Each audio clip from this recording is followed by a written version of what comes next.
Bismillahirrahmanirrahim. Assalamualaikum warahmatullahi wabarakatuh. Waalaikumsalam warahmatullahi wabarakatuh. Mitra-mitra PT BES, hari ini kami kehadiran tamu yang sangat luar biasa, spesial tentunya. Di depan saya ada salah satu dari tim konsultan Eco Farming. Beliau adalah Bapak Jamaluddin Al-Afghani. Selamat datang Pak Jamal. Terima kasih. Di kantor PT BES. Beliau selaku Widya Swara bidang pertanian organik di Kementerian Pertanian. Kemudian beliau juga asesor pertanian organik Lembaga Sertifikasi Profesi Pertanian Kementerian Pertanian. Ya. Hari ini kami mau bincang-bincang nih dengan Pak Jamal ya. Tentunya terkait dengan produk yang dipasarkan oleh PT BES, yaitu adalah produk Eco Farming. Nah, produk Eco Farming ini sangat luar biasa penjualannya, sangat ramai sekali, sangat laku sekali. Namun tentunya banyak sekali mitra-mitra atau mungkin masyarakat yang sebenarnya belum paham betul seperti apa sih sebenarnya kinerja Eco Farming ini. Nah, yang pertama saya mau tanya, seperti apa sih Pak pupuk Eco Farming ini sebenarnya secara garis besar ya? Ya, baik Pak Nur, terima kasih. Jadi para sahabat sekalian, Eco Farming ini kebetulan kami sudah melakukan beberapa kali uji laboratorium terkait dengan kandungan-kandungannya. Jadi yang pertama tentu kalau yang sudah ada di kemasan yang sudah sering kita lihat adalah ada kandungan organiknya. Nah, organik ini adalah merupakan salah satu bahan yang sangat vital dalam memperbaiki kualitas tanah ya. Jadi tanah yang baik itu diindikasikan dengan organik yang semakin tinggi. Nah, saat ini kondisi tanah kita kenapa masuk dalam kategori kurus?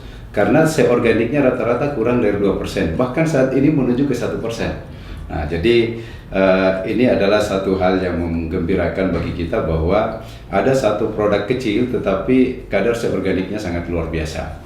Kemudian yang kedua ada kandungan N-nya, P-nya, K-nya. Ya sekalipun dalam jumlah yang kecil, tapi ingat bahwa memang untuk bahan organik tidak ada NPK yang di atas 5 ya.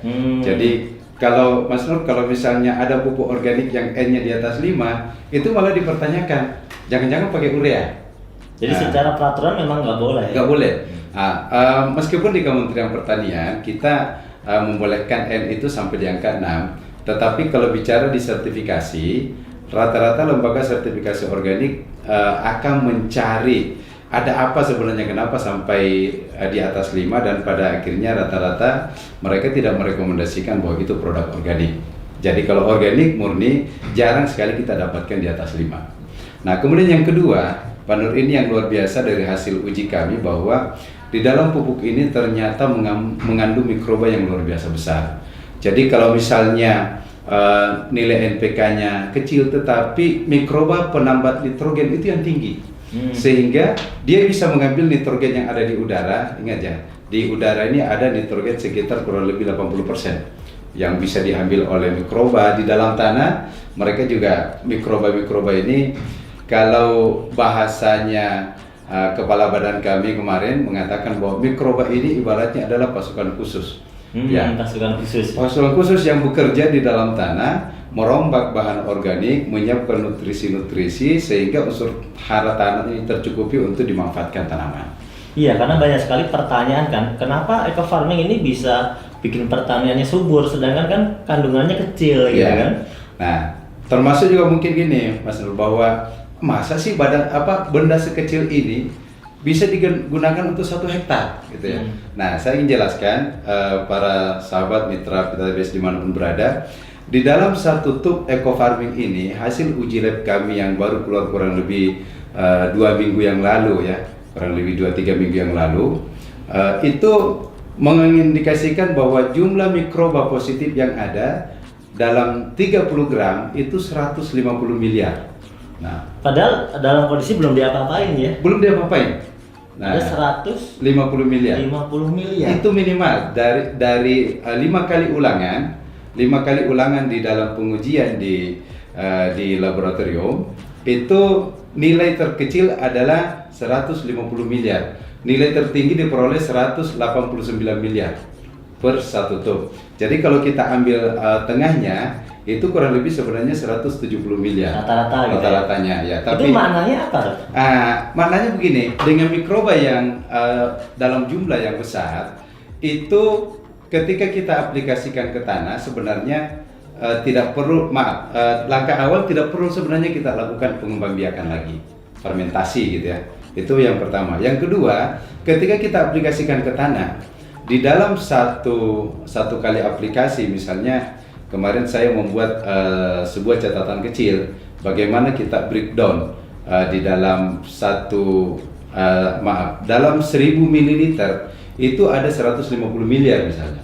Nah, artinya setiap 100 ml itu ada kurang lebih 15 miliar.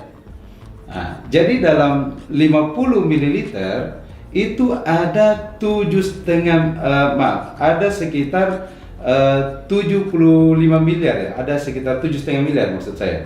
Ada sekitar 7,5 miliar dalam satu tangki. Dalam satu tangki yang dicampur dengan, yang dicampur dengan 15 liter air. Nah, ini artinya apa? Mikroba yang begitu banyak ketika kita aplikasikan, ini pertama ketika dia turun ke tanah, mereka akan berkolaborasi untuk memperbaiki kualitas tanah. Dan mereka ini karena jenisnya banyak, penambah nitrogen, ada pembuka stomata. Nah ini yang unik lagi, pembuka stomata, Mas Nur. Apa fungsinya pembuka stomata? Stomata itu kan ada waktu-waktu terbuka secara alami. Ya, sampai jam 10-an. Ya, nah tetapi dengan menggunakan eco farming ini, ada mikroba yang kerjanya memang membuka stomata di luar jamnya.